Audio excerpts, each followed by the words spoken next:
Hello and welcome to the session on free and compulsory education.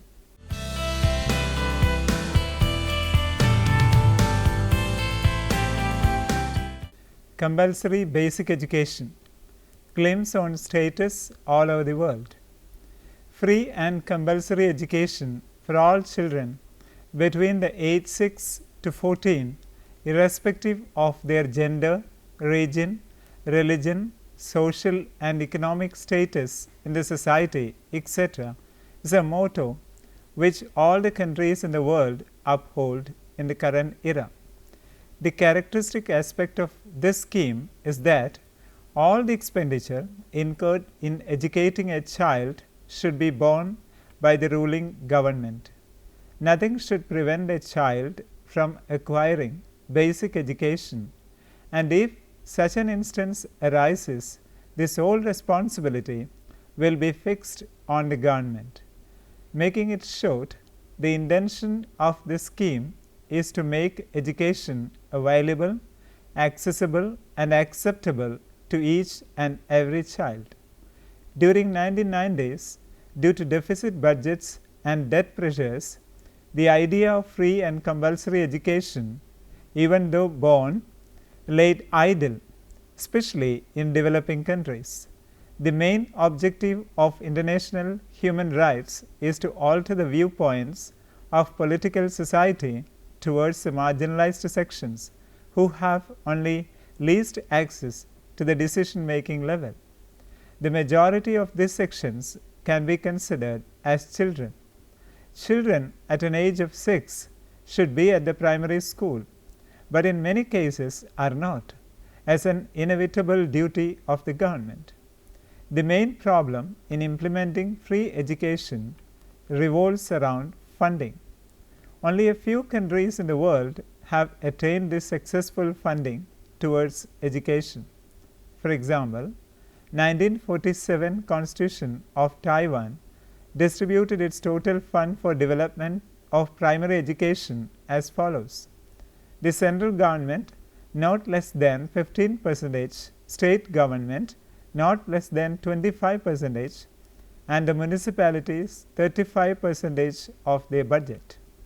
The oldest treaty in this subject is the bill passed in 1962, UNESCO Convention Against Discrimination in Education, which guaranteed free and compulsory education. Actually, a division of education into primary and secondary was challenged by the UNESCO. It specified that education should be a continuous process. Followed by this, other countries like America, Africa, etc., issued treaties which laid the framework of awareness about the importance of basic education free of cost.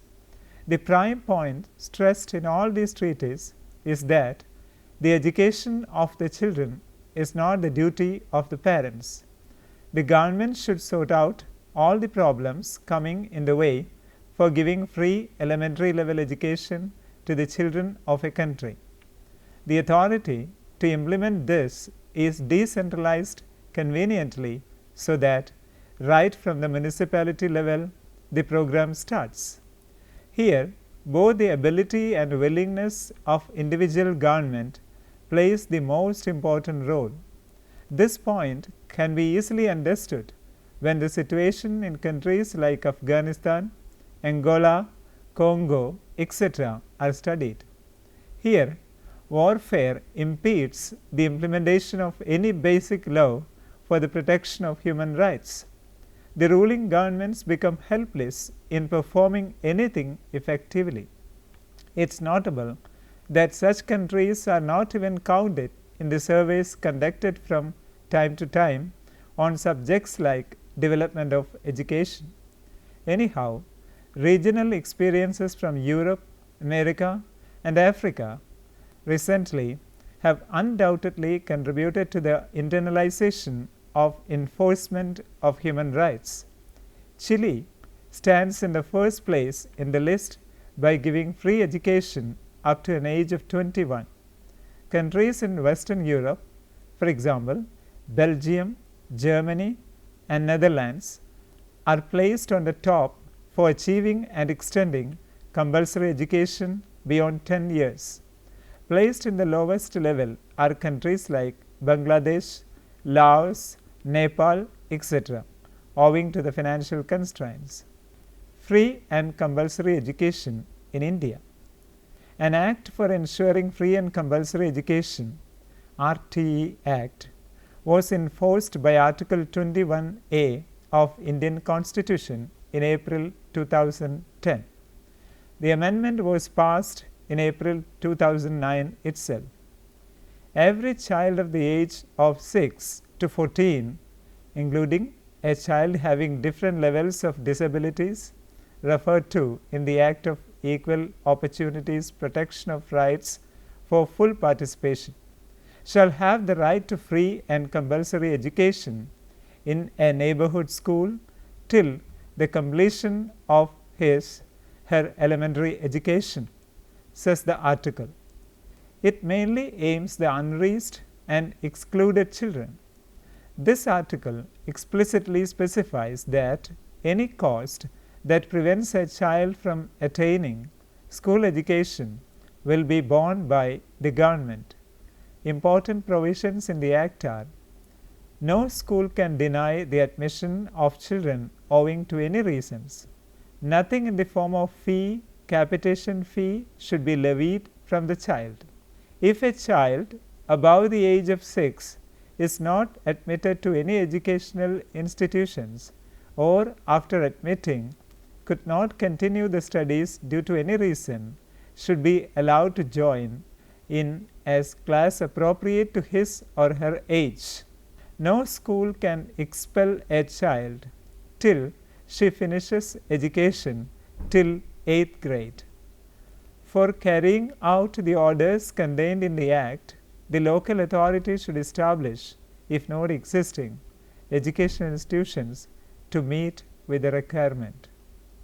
The central and state governments shall have the responsibility for raising funds for the smooth forward growth of this program. The Act also contains provisions for the well-being of disadvantaged children like child laborers, migrant children, and children with special needs, those disadvantaged owing to social, cultural, economic, geographic, gender, or any of such reasons. With the implementation of this, the common issue of out of school dropouts also can be handled to a certain extent, since provision is given for such cases also. The quality of education and teaching by well-trained teachers also are expected to be ensured. The necessity of appointing appropriate number of teachers is stressed. The qualification of teachers can be decided by the state governments.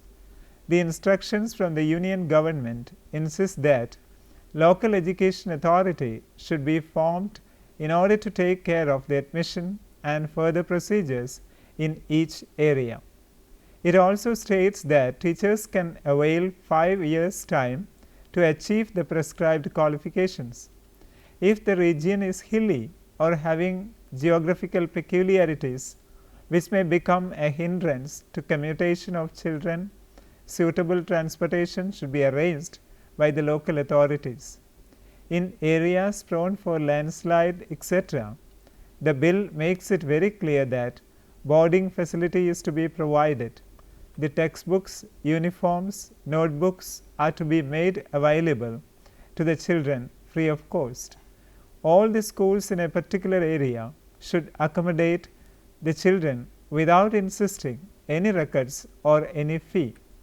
The aided schools run by private managements should leave at least 25% of their seats for accommodating children in pursuance of this Act. The unaided schools and special schools also should leave 25% of their total strength to be filled as per this Act. The central government and state government will reimburse the expenditure incurred for the education of these children. For these type schools, provided no other financial assistance is being supplied.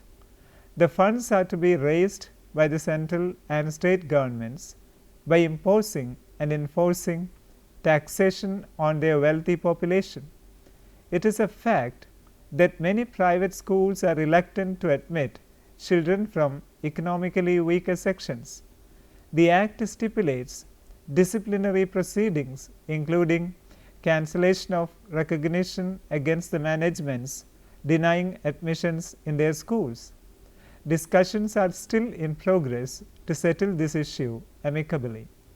The Act also prohibits any kind of physical or mental harassment against children. Conducting any private tuitions and levying fee for that also is prohibited.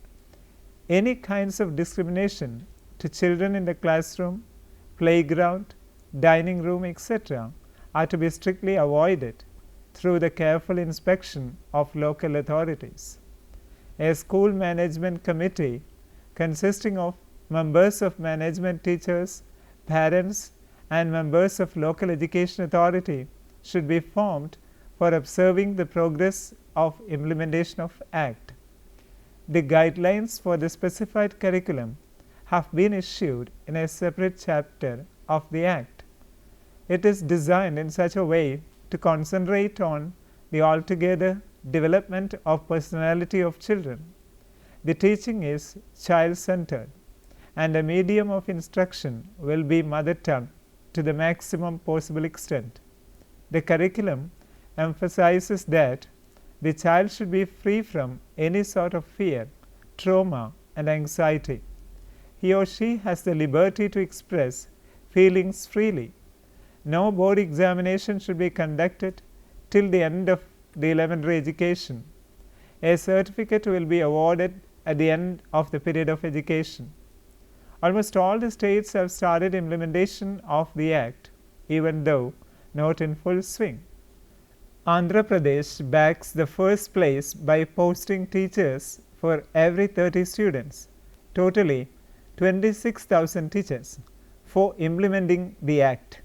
Tamil Nadu government also has given instructions to local educational authorities for expediting the steps for fulfilling the norms. Kerala state, which is far ahead in education, at par with any other states in India, has already attained universalization of elementary education. The Karnataka state government has taken strict disciplinary actions against some private school managements denied admission to local children in accordance with the Act. The Punjab government has already declared free education till 10th standard to the girl children, and this can be considered as a first step towards implementing RTE Act. States like Bihar, UP, etc. have not shown much progress, even though efforts are being put. Anyway, with wholehearted efforts of all state governments and union government, the idea to give free and compulsory education to all children in India would hopefully be materialized in near future. Advantages of free and compulsory education. The main advantages can be listed as follows. Education gives awareness of the basic rights of a person. Exploitation among the people in different levels of society can be reduced. Inequalities in standards of life can be minimized. The economic growth of the nation can be raised. Helps the country to get closer to the Millennium Development Goal and education for all. The reason for exploitation of the people in rural working class is mainly their inability to get acquainted with outer world. Education makes them aware of the surroundings and about their own rights. This is how getting education itself becomes human right of each and every child. It is practically impossible to educate everybody, including adults, in a society. The possibility is to bring the children into correct path so that coming generation will be gaining the benefit, thereby ensuring a brighter tomorrow. When money is demanded for basic education, let the name be anything, monthly fee, tuition fee, development fee, admission fee, etc. The children whose parents are not able to pay are deprived of the chances of getting educated. The nation might have lost already many outstanding intellectuals in various fields in this way. The only solution for this problem is to make education compulsory by strict rules. In this context, the assertion of the Universal Declaration of Human Rights that all the individuals have duties towards the society is to be remembered. It failed very pitiably to implement. Once the scheme is getting implemented, overcoming the controversies, it will doubtlessly work wonders. In the present society, it cannot be denied that the so-called weaker section exists. By making education among the children of this section compulsory, they will become aware about the rights they have in the society. At the same time, they will remember their commitments towards the upliftment of the nation too. The boldness and confidence to question social injustices will be acquired through education. Moreover, when primary and secondary level education is over, that may persuade children to lengthen education further. By the time they are attaining the age to get employed, they will be able to reflect their skill sharpened with education. Education structured in this manner will help children to learn a trade, develop a skill or competence, thereby promising a better life. Millennium Development Goal is a UN system's work which aims to eradicate poverty from the world. All the nations are given call to join hands for the fulfillment of this dream. By making education universal, this goal can be achieved easily. Factors impeding the implementation of Act. The main factors which become obstacles for implementation of the Act are: A. The existence of two types of schools owned by government and run by private managements. B. The increased rate of child labor both in rural and urban areas. C. The attitude of parents towards implementation of free education. D. The wrong interpretations of government orders and procedural delay in implementation. E. Lack or insufficiency of basic amenities. Some private school managements are not ready to accept the procedure of admission to basic school as stipulated in the Act. Their usual way for admitting a child involves oral test, interview, etc. to make sure about the intelligence level of the child. Selecting good students and harvesting 100% success is the general practice followed. Such incidents of denial of admission under the 25% quota were reported in many states. Even if children are getting admitted out of the fear of disciplinary proceedings that may follow, the discrimination in dealing with such students will persist. Eventually, this can lead to the utter failure of the program. The tendency to make children engaged in employments is observed in an increased level both in rural and urban areas. When the reason for this in a family background may be poverty, in a workplace it becomes the benefit for the employer. In some instances, children have become victims for the various types of abuses by antisocials in such workplaces. The wages for a child employee is much less and the chance of protest will be very less.